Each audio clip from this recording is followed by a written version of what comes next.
बच्चे हमारा चैप्टर जो यहाँ पे चल रहा है वो चल रहा है बैंकिंग इस टाइम पे, ठीक है।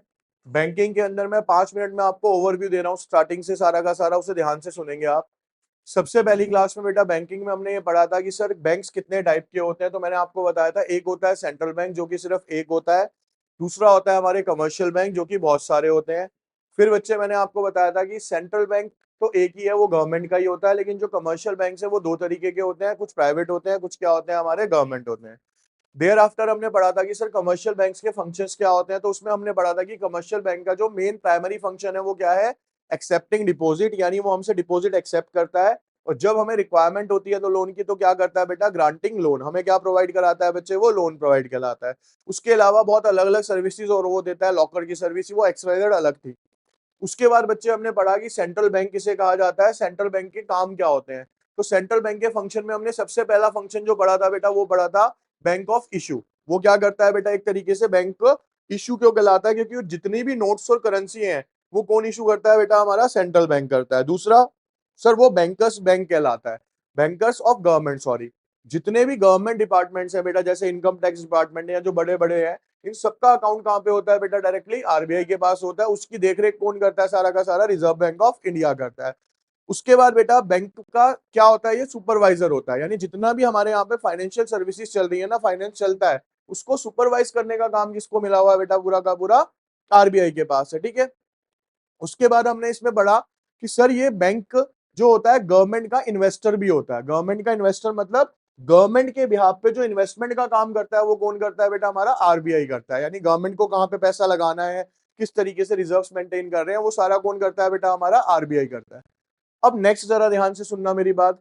उसके बाद बेटा मैंने इसके अंदर कुछ फंक्शंस पढ़ाए थे या कुछ कंट्रोल मेजर पढ़ाए थे जो कि क्या है, हमारे बैंकिंग से रिलेट करते हैं। अब एक एक करके रेट्स बताऊंगा, बहुत ध्यान से सुनना। पहला रेट बेटा आपको बताया गया था बैंक रेट। बैंक रेट क्या होता है सर, बैंक रेट उस रेट को कहा जाता है जिसपे आरबीआई कमर्शियल बैंक्स को शॉर्ट टर्म के लोन देता है, वो भी विदाउट एनी कोलेट्रल, यानी किसी भी चीज को गिरवी रखे बिना RBI short term loan provide करता है, किसको बेटा, हमारे कमर्शियल बैंक्स को, ठीक है। उसी के अंदर रेपो रेट आया था। रेपो रेट भी क्या होता है, बैंक रेट का दूसरा ही नाम है एक तरीके से। फिर आया हमारा reverse repo rate. Reverse repo rate क्या होता है बेटा, जैसे कमर्शियल बैंक्स को पैसे की जरूरत पड़ती है तो वो किससे ले लेते हैं, सेंट्रल बैंक से। वैसे ही जब सेंट्रल बैंक को पैसे की जरूरत होती है तो वो किससे मांग लेता है बेटा, कमर्शियल बैंक से। जब वो कमर्शियल बैंक से पैसे मांगे तो ऑब्वियसली बात है उससे क्या चार्ज करेगा, वो एक इंटरेस्ट भी चार्ज करेगा। तो वो जो इंटरेस्ट उस पर चार्ज करता है उसे क्या बोला जाता है, रिवर्स रेपो रेट बोला जाता है। क्या बोलते हैं उसको, रिवर्स रेपो रेट। फिर एक टॉपिक हमने पढ़ा बेटा, उसके अंदर ये आया था रिवर्स रेपो रेट के बाद एक टॉपिक था हमारा सीआरआर। सीआरआर मैंने आपको बताया था क्या, cash reserve ratio. Cash reserve ratio क्या बताई गई थी बेटा, टोटल डिपॉजिट का कुछ परसेंटेज हर कमर्शियल बैंक को अपने पास सीआरआर के रूप में क्या करके रखना पड़ता है, मेंटेन करके रखना पड़ता है। क्योंकि किसकी गाइडलाइन है ये, आरबीआई की। फॉर एनी असर्टेन लायबिलिटी या असर्टेन कुछ भी हो जाए फ्यूचर के अंदर, तो उसके लिए आपको पैसा रिजर्व करके रखना पड़ता है। देयर आफ्टर क्या आया था बेटा, हमारा एसएलआर आया था। एसएलआर का मतलब क्या था, statutory liquidity ratio. Statutory liquidity ratio होती क्या है सर, उसका मतलब होता है सर जितनी भी बैंक के पास लिक्विड एसेट्स आई हैं। लिक्विड एसेट्स का मतलब क्या है, gold, silver, foreign exchange, bond, ये सब क्या है बेटा, हमारी लिक्विड एसेट्स है। उस लिक्विड एसेट्स का कुछ परसेंटेज बैंक को क्या रखना पड़ेगा बेटा, अपने पास रखना पड़ेगा। वो क्या कहलाता है, उसका एसएलआर कहलाता है।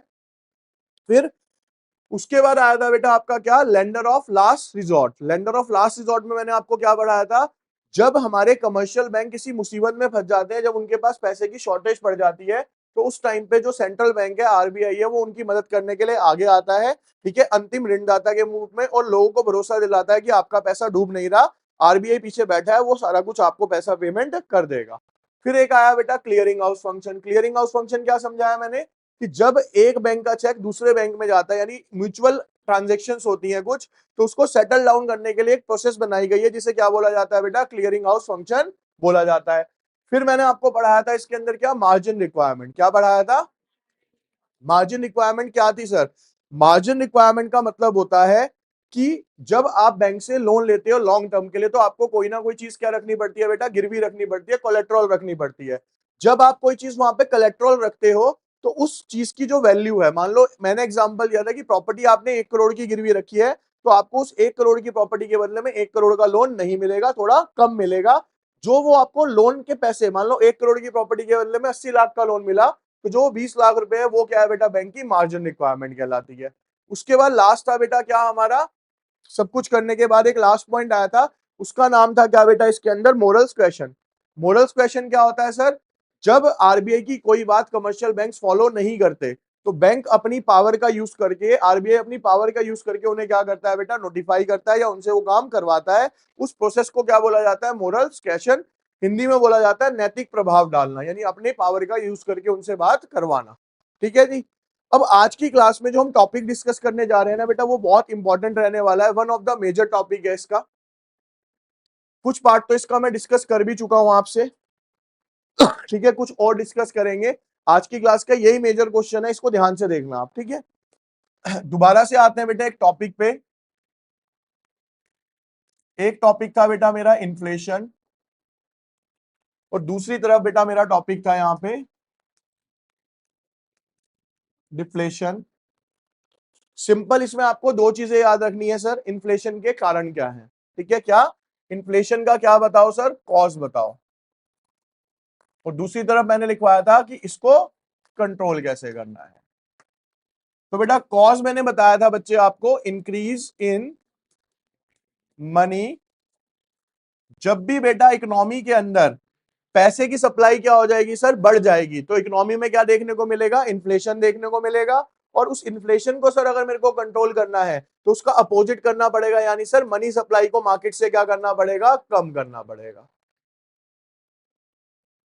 क्लियर है जी यहां तक ये। अब आते हैं बेटा डिफ्लेशन वाले पॉइंट पे। तो डिफ्लेशन का जो पॉइंट है, यहां पे भी हम दो चीजें देखेंगे कि सर इसका कॉज क्या है और सर इसका कंट्रोल क्या है। तो सर अगर कॉज की बात करें तो डिक्रीज इन, जब इकोनॉमी में पैसे की कमी हो जाती है तो सर उस टाइम पे क्या होता है, इकोनॉमी में क्या देखने को मिलेगा, हमें डिफ्लेशन देखने को मिलेगा, पैसा कम होके देखने को मिलेगा, यानी पैसा कम होने की वजह से डिफ्लेशन आएगा। और अगर मेरे को इसको कंट्रोल करना है तो मेरे को क्या करना पड़ेगा sir, increase in money supply. मेरे को पैसे की सप्लाई को क्या करना पड़ेगा, बढ़ाना पड़ेगा। अब शॉर्ट में एक ट्रिक बता रहा हूं, ठीक है, ट्रिक ये बता रहा हूं बेटा कि अगर इकोनॉमी के अंदर इन्फ्लेशन है, ठीक है, तो हमेशा इन्फ्लेशन के टाइम पे जितने भी रेट्स होंगे ना, वो रेट्स क्या कर देगा, बैंक बढ़ा देगा। सिंपल ट्रिक बता रहा हूं आपको, क्या पॉजिटिव लिंक होता है इन्फ्लेशन का और सारे रेट्स का, यानी कि सर अगर इन्फ्लेशन आएगा तो जितने भी रेट्स हैं बैंक क्या करेगा, आरबीआई बढ़ा देगा। और जब भी डिफ्लेशन आएगा तो वो सारे रेट्स को क्या कर देगा, कम कर देगा। अब मैं आपको एक प्रैक्टिकल एग्जांपल के साथ इसको समझाऊंगा यहाँ पे, ठीक है, तो बहुत ध्यान से समझेंगे आप प्रैक्टिकल एग्जांपल जो मैं बताने जा रहा हूँ। क्लियर है जी। अब सुनिए, सबसे पहला बेटा हमारा एक टॉपिक आया इसके अंदर आज, वो आएगा अभी यहाँ पे मैं दिखा देता हूं आपको। पहले क्वेश्चन पे आते हैं हम अपने। क्या क्वेश्चन है, how does central bank control money supply in the economy. कि सर जो सेंट्रल बैंक है वो किस तरीके से इकोनॉमी के अंदर मनी सप्लाई को क्या करता है, कंट्रोल करता है। उसका पहला पार्ट क्या है सर हमारा यहाँ पे, पहले आए क्वांटिटेटिव इंस्ट्रूमेंट। ये ना इंडिविजुअली बोला भी जाता है बेटा, क्वांटिटेटिव इंस्ट्रूमेंट्स कौन से होते हैं, जो कि क्या इंपैक्ट डालते हैं बेटा, नंबर्स की फॉर्म में इंपैक्ट डालते हैं, वो क्वांटिटेटिव होते हैं। और जो नंबर्स की फॉर्म में इंपैक्ट नहीं डालेंगे वो क्या होंगे, क्वालिटेटिव होंगे। तो अभी मैं कौन से करा रहा हूं आपको, क्वांटिटेटिव करा रहा हूं। अब मैं अगर क्वांटिटेटिव की बात करूं, सबसे पहला क्या आया सर यहाँ पे, बैंक रेट।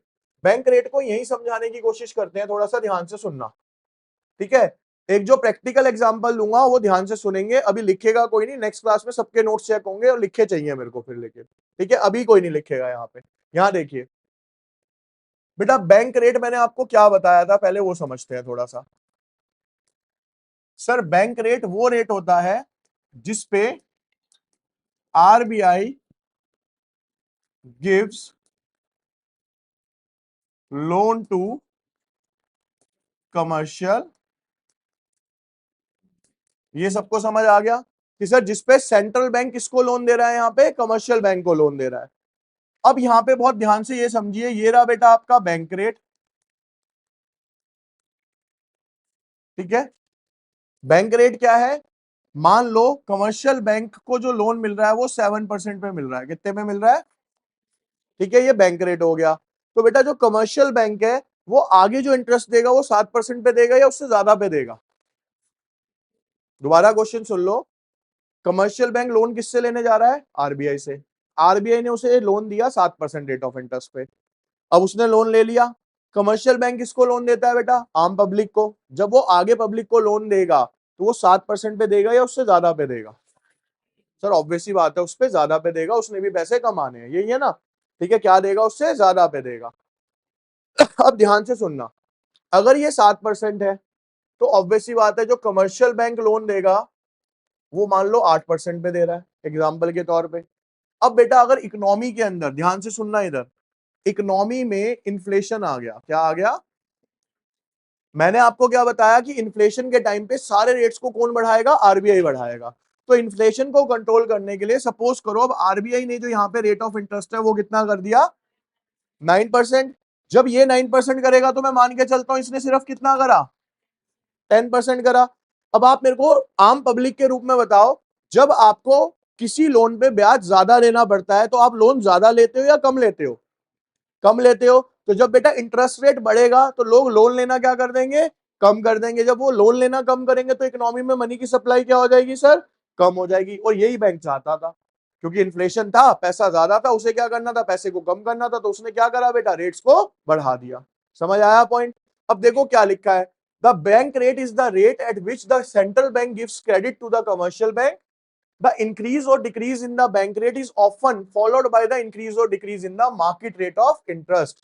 बैंक के द्वारा यानी आरबीआई के द्वारा जब भी ये रेट घटाए जाएंगे या बढ़ाए जाएंगे तो उसका इंपैक्ट किस पे पड़ेगा बेटा? मार्केट रेट पे भी पड़ेगा, वो भी घटेंगे या बढ़ेंगे। अब आगे देखिए क्या लिखा है, accordingly the cost of credit also called the cost of capital changes in the market during inflation the cost of capital is increase. Inflation के टाइम पे क्या किया जाएगा? रेट्स को बढ़ा दिया जाएगा। By increasing the bank rate, this reduces the flow of credit as desired. On the other hand, during the deflation, the cost of capital is reduced. By the decreasing the bank rate, this increase the flow of credit. जब आप rate बढ़ाओगे तो flow of credit क्या हो जाएगा? कम। जब आप rate कम करोगे तो फ्लो ऑफ क्रेडिट क्या हो जाएगा बेटा? ज्यादा। इस तरीके से क्या किया जाता है? इसको कंट्रोल किया जाता है। सबको समझ आ गया ये पहला पॉइंट? पक्का क्लियर है? अब दूसरे पॉइंट में और कोशिश करना समझने की, अगर पहले में कोई दिक्कत है तो। ठीक है, अब उसके बाद क्या आया बेटा? एक ना टॉपिक आ रहा है ओपन मार्केट ऑपरेशन। उससे पहले हम पढ़ेंगे क्या? सीआरआर। क्या पढ़ेंगे बच्चे यहाँ पे? सीआरआर का कॉन्सेप्ट यहां पढ़ने से पहले मैं आपको अलग से करा देता हूं, ये है क्या चीज बेटा? देखिए इधर, सीआरआर। सीआरआर क्या बताया था बेटा मैंने? फोन रख दो भाई। टोटल डिपॉजिट का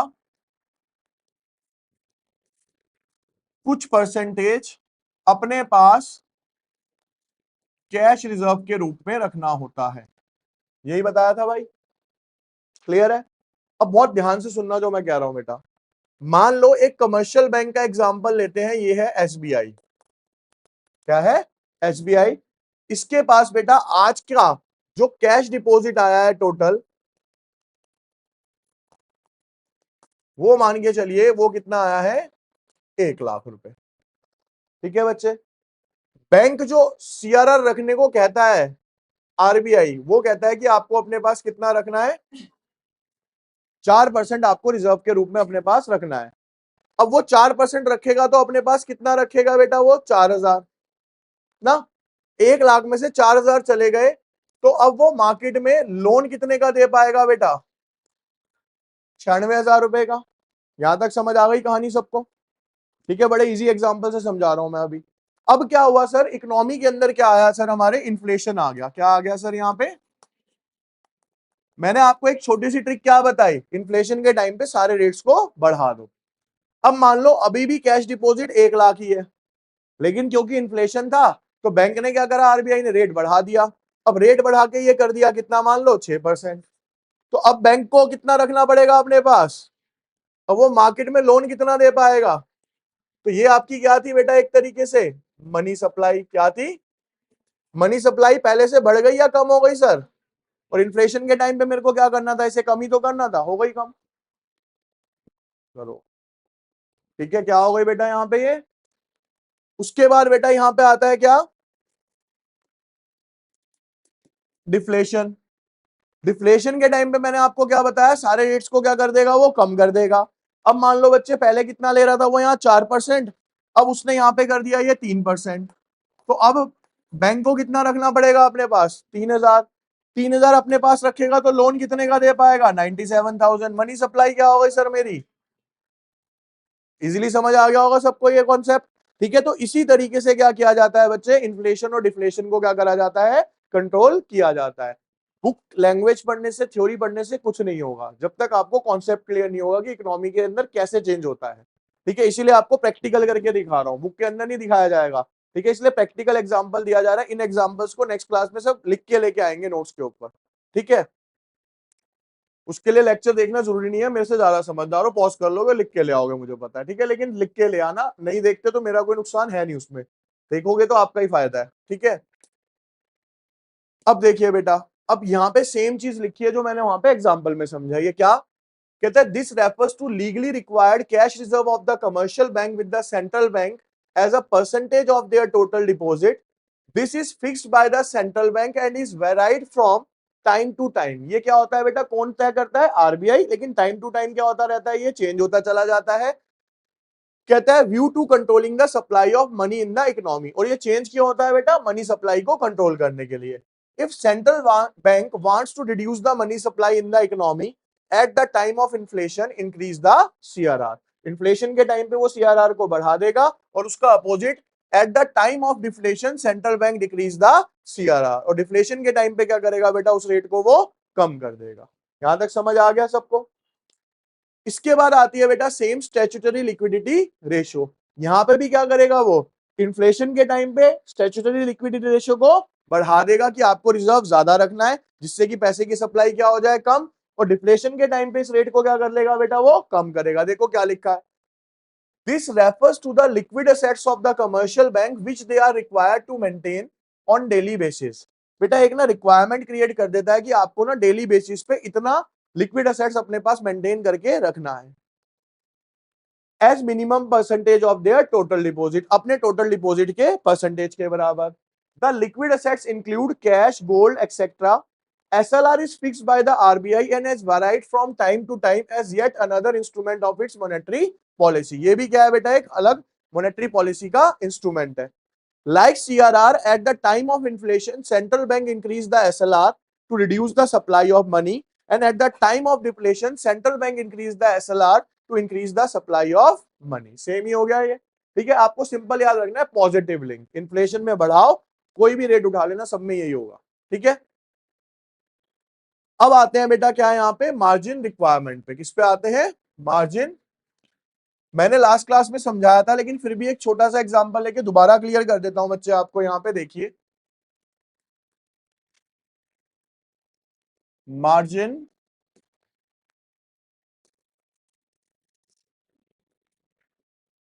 रिक्वायरमेंट।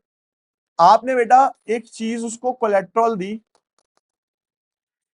या फिर इसे कहते हैं कि आपने उसको सिक्योरिटी पे गिरवी रखा वहां पे, है ना। आपने 1 CR की प्रॉपर्टी वहां पे गिरवी रखी, आपको जो लोन गिवन है वो 80 लाख का मिला। आपकी जो मार्जिन रिक्वायरमेंट हुई यहाँ पे वो कितनी हो गई बेटा? 20 लाख रुपए, ठीक है। मार्जिन रिक्वायरमेंट क्या होता है सर? जितना मैं चीज गिरवी रखता हूं उस वैल्यू से जो एक्चुअल वैल्यू मेरे को मिलती है। मैंने एक प्रॉपर्टी कितने की रखी? 1 करोड़। लोन कितने का मिला? 80 लाख। इन दोनों के बीच का डिफरेंस हुआ 20 लाख। वो बैंक की क्या थी? मार्जिन रिक्वायरमेंट थी, ठीक है। अब दो कंडीशंस आएंगी दोबारा से सर। एक आएगी हमारी इन्फ्लेशन, और एक आएगी सर हमारी, इन्फ्लेशन के टाइम पे मैंने क्या बोला बेटा? रेट को बढ़ाओ। तो अब यहाँ पे 20 लाख रखी थी ना इसने, तो वो क्या करेगा? इसको 30 लाख कर देगा। क्या कर देगा? इसको 30 लाख करने का मतलब है, अगर अब मैं 1 करोड़ के प्रॉपर्टी के कागज रखता हूं तो मेरे को क्या मिलेगा? सिर्फ 70 लाख का लोन मिलेगा। दैट मीन सर मनी की जो सप्लाई है क्या हो जाएगी? पहले कितना मिल रहा था? 80 का, अब कितने का मिलेगा? ऐसे सर डिफ्लेशन के टाइम पे इसको कम कर देगा, यानी इसको मान लो इसने 10 लाख कर दिया, तो अब 10 लाख क्लियर है, तो इसके था 90 लाख। तो मनी की सप्लाई क्या हो गई सर यहाँ पे? आई बात समझ? ठीक है। अब पढ़ लीजिए उसके अंदर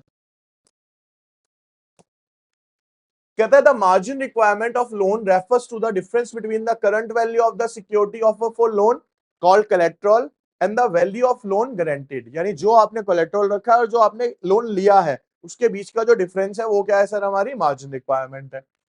कहता है suppose a person mortgage a house worth rupees 1 crore with the bank and bank gives him a loan of 80 lakh for its purchase, the margin requirement in this case will be a 20 lakh। क्या कहलाएगी बेटा, वो 20 लाख कहलाएगी।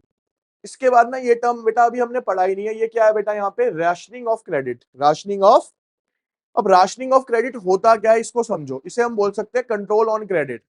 देखो पहले के जमाने में ना बेटा डॉक्यूमेंटेशन या टेक्नोलॉजी इतनी हाई नहीं थी कि सब कुछ डिजिटलाइज था, सब कुछ कैसे होता था, मैनुअल होता था, ठीक है।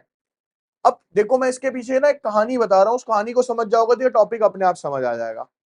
हुआ क्या कि एजुकेशन लोन हो गया, हाउस लोन हो गया ना, पहले बड़ी इजीली मिल जाते थे, तो लोग क्या करते थे, लोन लेने चले गए अपने बच्चों के नाम पे, ठीक है ना। अब लोन ले लिया किसके लिए, एजुकेशन के लिए, वो मिल गया मान लो 8% पे, कितने पे मिल गया।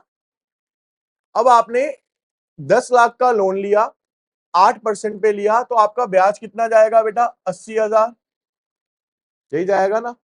अब भाई लोगों ने लोन लेना स्टार्ट करा, लेकिन उन्होंने क्या करा, उस लोन को लेके ना पढ़ाई में ना लगवा के उस लोन को आगे ब्याज पे चला दिया, या किसी स्पेकुलेटिव बिजनेस में लगा दिया, यानी कि हॉर्स राइडिंग पे लगा रहा है, कोई मैच पे लगा रहा है, कोई कहीं लगा रहा है, इस तरीके से मनी का गलत इस्तेमाल शुरू हो गया।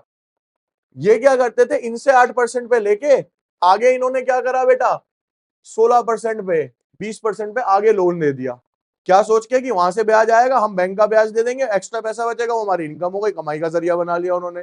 अब बैंक को समझ आई धीरे धीरे चीज, ये तो यार बड़ी गड़बड़ हो रही है इकोनॉमी में, तो उन्होंने क्या कर दिया बेटा, आज की डेट में राशनिंग ऑफ क्रेडिट कर दिया। राशनिंग ऑफ क्रेडिट क्या है, आज आप में से कोई एजुकेशन लोन लेता है, पहली बात तो लोन आज की डेट में कैश मिलता ही नहीं है, डायरेक्टली कहां पे आएगा, आपके अकाउंट में। और अब आपके अकाउंट में भी नहीं आएगा, एजुकेशन लोन आता है सीधा यूनिवर्सिटी के अकाउंट में, ठीक है। वो भी कैसे आता है, सेमेस्टर वाइज आता है। क्यों, देखो इंडिया है, जुगाड़ पहले निकलता है हर चीज का। बच्चों ने क्या देखा, पेरेंट्स ने भी देखा, यार यूनिवर्सिटी भी साथ देती है, देखो बेसिकली तो ये है। इन्होंने क्या देखा, बैंक ने क्या करा, देखो मैं आपको एक बताऊं, बैंक ने फिर एक प्रोसेस निकाली, यार ये ज्यादा तेज बनते हैं, मैं और तेज बनता हूं। इन्होंने क्या करा, अब मैं ना सीधा यूनिवर्सिटी के अकाउंट में दूंगा। बैंक ने क्या करा बेटा, उठाया, लोन लिया, मान लो 50 लाख का कोर्स था, 50 लाख दे दिए। बच्चे भी तेज, यूनिवर्सिटी भी तेज, सब खा रहे हैं बीच में। वो जाता था, कहता बस मेरा हो गया पढ़ाई, जो तुम्हें रखना है तुम रखो, बाकी पैसे मुझे दो, मैं भी चलूं अपना यहाँ से। वो भी चल दिया अपना, गेम चालू हो गई ना इकोनॉमी के अंदर। जब ये देखा ना तो अब बैंक और समझदार हो गए, बैंक कहते हैं भैया तुम ज्यादा तेज हो ना, हम तुमसे ज्यादा तेज हैं, अब हम तुम्हें देंगे ही कैसे, सेमेस्टर वाइज देंगे, तुम्हारा एक सेमेस्टर कंप्लीट हो जाएगा उतना फीस पहुंच जाएगी, फिर सेकंड सेमेस्टर की फीस पहुंच जाएगी।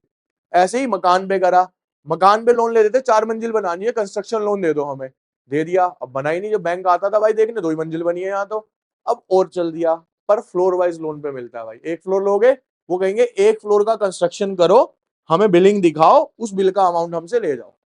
लोन भी अब ऐसे ही मिलता है, तो इसे क्या बोला जाता है बेटा, राशनिंग ऑफ क्रेडिट बोला जाता है। यानी स्मार्ट तरीके से बंटवारा कर दिया बैंक ने कि आप उसे अब बेवकूफ नहीं बना सकते, अपने तरीके से बैंक क्या करेगा बेटा, आपको लोन प्रोवाइड। देखो कहता है rationing of credit refers to the fixation of a credit quotas for different business activities.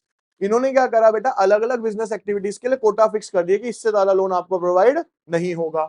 Rationing of credit is introduced when the flow of credit is to be checked particularly for the speculative activities in the economy। ये कब करा गया, जब bank को ये दिखा कि ये जो स्पेशल जो पैसा है ना, ये कहां पे यूज होने लग गया है बेटा, स्पेक्युलेटिव पर्पस के। स्पेक्युलेटिव क्या होता है, प्रॉफिट मोटिव से आप कहीं पे भी पैसा लगाते हो तो, ठीक है। The central bank fix credit quotas for the different business activities, the commercial bank can not exceed the quota limit while granting a loan. Commercial bank उस लिमिट से ज्यादा लोन नहीं दे सकते थे जो आरबीआई की गाइडलाइन थी। उसके बाद लास्ट वन आपका वही है बेटा, मोरल्स क्वेश्चन, जो हम ऑलरेडी क्या कर चुके हैं बेटा, पढ़ चुके हैं। यहां तक क्लियर है ये सबको, हम यहां तक चलिए।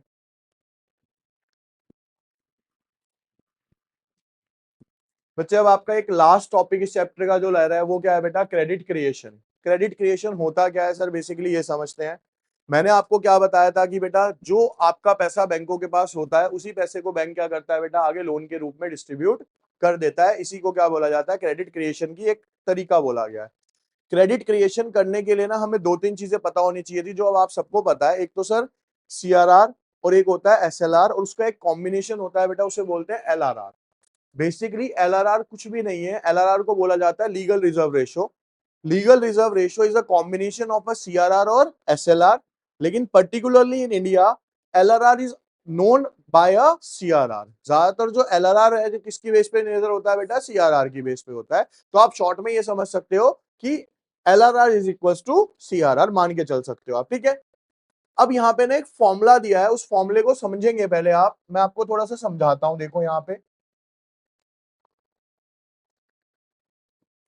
इसी फॉर्मूले को मैं समझाता हूं। यहाँ पे देखो हुआ क्या,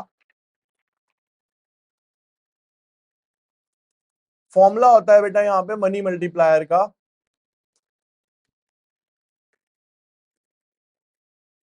इनिशियल डिपॉजिट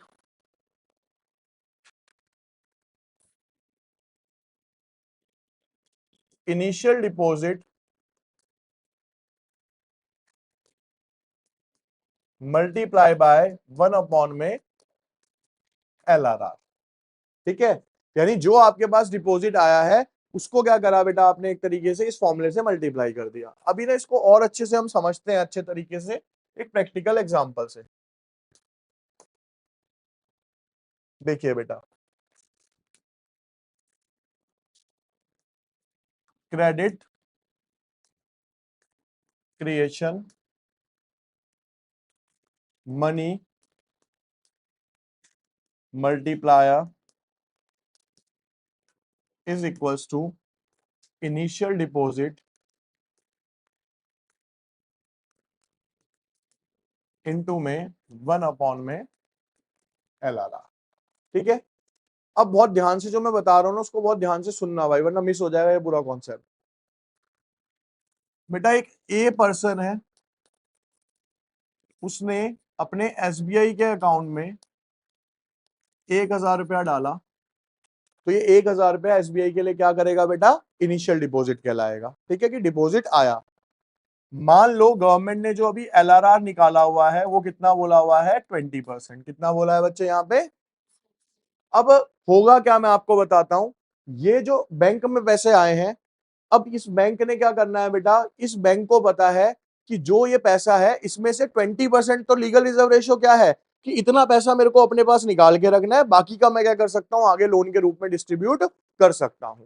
बैंक को अपने एक्सपीरियंस की बेस पे पता है कि भैया इस 1,000 रुपए में से ना 20% लोग पैसा निकालने आ सकते हैं, बाकी 80% नहीं आएगा। एक्सपीरियंस होता है ये बैंक का। तो बैंक करेगा क्या बेटा, देखो यहां पे बहुत ध्यान से समझना है सिचुएशन को। बैंक ने इसमें से 20% का एलआरआर अलग करा, वो हो गया सर 200 रुपए, है ना। अब आगे बैंक क्या करेगा सर, 800 रुपए का क्या दे देगा बेटा, लोन, है ना। लेकिन मैंने अभी आपको पढ़ाते हुए क्या बताया कि लोन अब कैश में नहीं मिलता, वो भी कहां पे जाता है, किसी ना किसी बैंक अकाउंट में जाता है। किस में जाता है। अब मान लो ये आगे किसी बैंक अकाउंट में चला गया, से पीएनबी। तो भाई पीएनबी भी तो एक बैंक है, वो क्या फॉलो करेगा, वो भी ये स्ट्रक्चर फॉलो करेगा। उस पे जो 800 रुपए गए उसका 20% वो अलग कर देगा एलआरआर के रूप में, वो कितने हो गए 160। और बाकी कितने बच जाएंगे अब 540। 540 का वो आगे क्या करेगा बेटा, लोन दे देगा। ये प्रोसेस ऐसे ही कैरी फॉरवर्ड होती चली जाएगी आपकी, ठीक है ना। अब आगे 540 का वो 20% अलग कर लेगा, बाकी का लोन दे देगा। अगर मैं इस अमाउंट से सोचूं कि 1,000 रुपए से कितना क्रेडिट क्रिएट किया जा सकता है इकोनॉमी के अंदर, तो सिंपल है सर, इनिशियल डिपॉजिट 1,000 इंटू में 1/20, क्या है ये, परसेंट है। तो बेटा जब इसे सॉल्व करोगे ना तो 1,000 इंटू में 100/20 हो जाएगा। ये क्या हो जाएगा, 100 क्योंकि परसेंटेज का 100 ऊपर चला गया यहाँ। अब जब मैं इसे सॉल्व करूंगा 005 कितना हो गया बेटा, यानी सर 1,000 रुपए से बैंकिंग सिस्टम के अंदर रोटेट होते होते वो क्रेडिट कितने का क्रिएट हो जाएगा, 5,000 का। पैसा 1,000 ही है लेकिन बुक्स ऑफ अकाउंट में कितना रोटेट हो गया, वो 5,000 रुपए से हो गया। क्लियर है। अब अगला कॉन्सेप्ट सुनो। अब क्वेश्चन कैसे आता है बेटा एमसीक्यू के अंदर कि if central bank increase the rate of LRR, central bank increase the rate of LRR, then what will be the impact on credit creation. तो बताओ क्रेडिट क्रिएशन पे क्या इंपैक्ट पड़ेगा, क्रेडिट क्रिएशन ज्यादा होगी या। अब प्रैक्टिकली देखते हैं इस चीज को, देखो बेटा दोनों चीजें बता देता हूं। इनिशियल डिपॉजिट मान के चलते हैं बेटा हम 1000 है, ठीक है। पहले कितना था LRR 20%, पहला कंडीशन ले रहा हूं बेटा मैं क्या, इंक्रीज।